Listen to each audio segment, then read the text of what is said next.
अब अगर अखिलेश यादव ने असदुद्दीन ओवैसी से पोलाइटली आगे बढ़कर के खुद बात नहीं की तो ये अखिलेश यादव के लिए सच में बहुत बड़ा नुकसानदेह हो जाएगा, सच में हो जाएगा ये बात। क्यों? क्योंकि असदुद्दीन ओवैसी बी टीम नहीं है।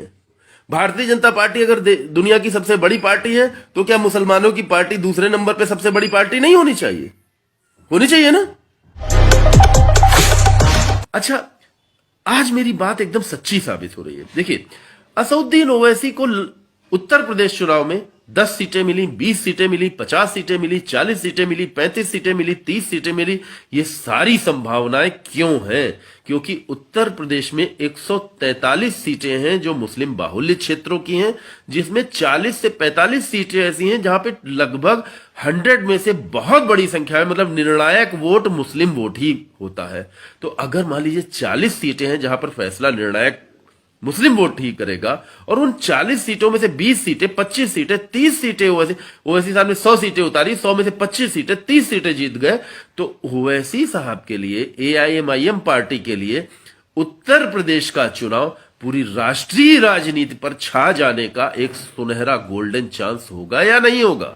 5 साल के लिए सत्ता चाहिए या 50 साल के लिए पॉलिटिकल हिस्सेदारी केंद्र में चाहिए? मेरी इस बात पे गौर करिए। 5 साल के लिए किसी प्रदेश में किसी गठबंधन की सरकार का, जिसका आपके विधायक कम हो, लोग, आप एआईएमएम पार्टी के हर कार्यकर्ता से मैं कह रहा हूं, बड़े ध्यान से सुनना मेरी बात को। आपके विधायक जीत के आ गए 25, 30, 40 और आपके बिना सरकार नहीं बन सकती। अखिलेश यादव को जब तक आप समर्थन नहीं देंगे अखिलेश यादव की सरकार नहीं बनेगी। लेकिन यही तो सबसे बड़ा दांव आएगा, आपकी पूछ का होनी चालू हो जाएगी। आपको पूछा जाएगा भाजपा, कांग्रेस, सपा, बसपा सभी पार्टियों के लोग गठबंधन कैसे हो, मतलब फिर तय तोड़ दुनिया भर के नेगोशिएशन चालू होंगे। होते होते होते होते असदुद्दीन ओवैसी साहब की गाड़ी आज की तारीख में जबरदस्त स्पीड में दौड़ रही है, इसमें किसी को कोई संदेह नहीं होना चाहिए। ये जो राजनीति अब हो रही है ये बड़ी गंभीर राजनीति है। पूरे देश के आज की तारीख में मान लीजिए लखनऊ के और उत्तर प्रदेश के मुस्लिम ओवैसी के एंटी हैं, अखिलेश हार जाएंगे, तो वो अखिलेश हार जाएंगे वाले मुसलमान केवल वही हैं जो समाजवादी पार्टी से जुड़े हुए हैं, जो अखिलेश यादव से पहले से जुड़े हुए हैं, मुलायम सिंह यादव से जुड़े हुए हैं, पार्टी में पद हैं, चुनाव लड़े हैं, प्रधान हैं, ये हैं, वो इस तरीके के लोग हैं। लेकिन जो एक साइलेंट वोटर होता है, बहुत बड़ी आबादी साइलेंट वोटर, जिसको अपनी रोज की रोजी रोटी से वास्ता है, असदुद्दीन ओवैसी अब डाउन नहीं होंगे ना, अब होना भी नहीं चाहिए, क्योंकि अखिलेश यादव ने अपने पैर पर कुल्हाड़ी खुद मारी है, असदुद्दीन ओवैसी ने नहीं मारी। यहां पर मैं आज असदुद्दीन ओवैसी की हजार बार तारीफ करूंगा कि उन्होंने खुद आगे बढ़ के, उन्हें लगा कि अखिलेश यादव उत्तर प्रदेश के मुख्यमंत्री के तौर पर सबसे मजबूत चेहरा है और समाजवादी पार्टी मुस्लिमों की पक्षधर रही, तो असदुद्दीन ओवैसी ने बिना हिचक, बिना संकोच किए खुद आगे एक कदम बढ़ा दिया। 100 सीटें और उप मुख्यमंत्री वाली बात बड़े सहज अंदाज में, ऐसा कोई जो निर्भीक राजनेता होता है, जो खरा बोलने वाला होता है, वही करता है। सुहेल देव के वंशज ने भारतीय जनता पार्टी का दामन थाम लिया और अखिलेश यादव असदुद्दीन ओवैसी को साफ साफ डिनाई कर गए। अब ओवैसी साहब हाथ में जल्दी आएंगे नहीं, सीधी सी बात है। क्यों? इस बात को मेरी समझिए।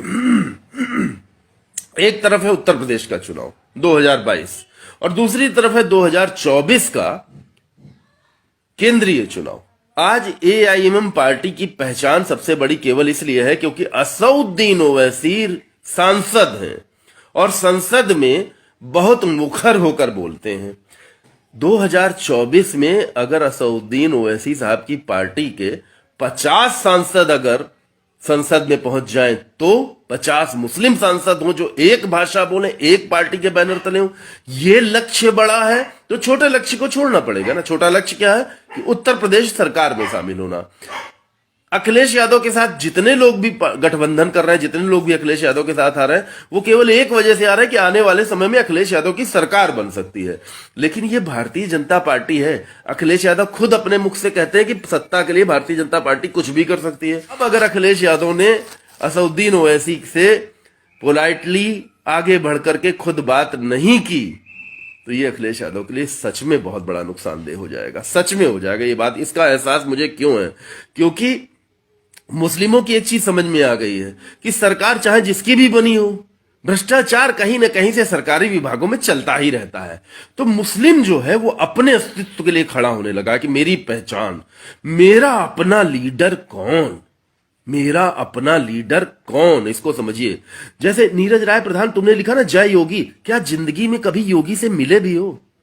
कभी मिले हो? नहीं मिल सकते ना। तुम्हारे घर में किसी के ऊपर बहुत बड़ी विपदा भी आ जाएगी, तब भी कोई मुख्यमंत्री के विवेकाधीन कोष से कमेंट लिखने वाले को कुछ नहीं मिल सकता। सरकारी अस्पताल में, शहर के सबसे बड़े सरकारी अस्पताल में अच्छा सा इलाज मिल जाए, उसके लिए भी किसी के आगे लबर लबर करनी पड़ेगी, जाके घंटों करना पड़ेगा। सच्चाई यह है, सब जानते हैं। बताओ अगर मैं झूठ बोल रहा हूं तो। मैं खुद अगर बीमार पड़ जाऊं तो, अगर मैं खुद बीमार पड़ जाऊं तो मुझे सरकारी किसी मंत्री को, भैया मेरी मदद कर दो, उनसे सीएमओ से, उनको डॉक्टर से कह दो, यही सब सिफारिशें हम लोग ढूंढते हैं। तो आने वाला समय हम, आप देखिए जनता क्या चाह रही है। चाहे किसी का भी कोई चिलांड्रू अंधभक्त हो, लेकिन जनता ये चाह रही है कि सरकारी सिस्टम हमारे लिए ठीक से काम करे। सरकारी सिस्टम तो आज तक किसी भी सरकार में ठीक से काम नहीं कर पाया, किसी भी सरकार में ठीक से नहीं काम कर पाया। तो इसको समझने की आवश्यकता है। 100% एक बात सच्ची निकल के सामने आ रही है कि जो नीरज तुमने लिखा ना, आएंगे तो योगी, सच में आ सकते हैं योगी जी फिर से अब। क्यों? क्योंकि असदुद्दीन ओवैसी बी टीम नहीं है। बी टीम मान लो, भारतीय जनता पार्टी अगर दुनिया की सबसे बड़ी पार्टी है, तो क्या मुसलमानों की पार्टी दूसरे नंबर पे सबसे बड़ी पार्टी नहीं होनी चाहिए? होनी चाहिए ना। देश में आबादी सबसे बड़ी दूसरी किसकी है? हिंदुओं की है। उसके बाद सेकंड नंबर पे मुस्लिमों की है। तो दूसरी सबसे बड़ी पार्टी कौन सी होनी चाहिए? मुस्लिमों की पार्टी होनी चाहिए। कौन सी पार्टी है मुस्लिमों की? कोई है ही नहीं, कोई है ही नहीं।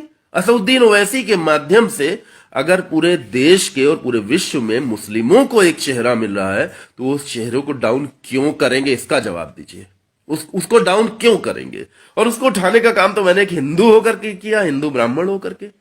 क्षितिज द्विवेदी का एक फोन कॉल आया, मुझे बहुत अच्छा लगा। मुझे क्या अच्छा लगा इसमें? मेरी बात समझिए, मुझे सबसे अच्छा क्या लगा? मुझे सबसे अच्छा यह लगा कि एक हिंदू ब्राह्मण लड़का असदुद्दीन ओवैसी की पार्टी के लिए मुझको बुला रहा है। उन्होंने कहा कि आपको सम्मानित करना है। पार्टी का कोई कार्यक्रम था, मुझे इस बारे में मालूम नहीं, क्योंकि पार्टियों के कार्यक्रमों में मैं नहीं जाता हूं। किसी भी पार्टी के कार्यक्रम में नहीं जाता हूं।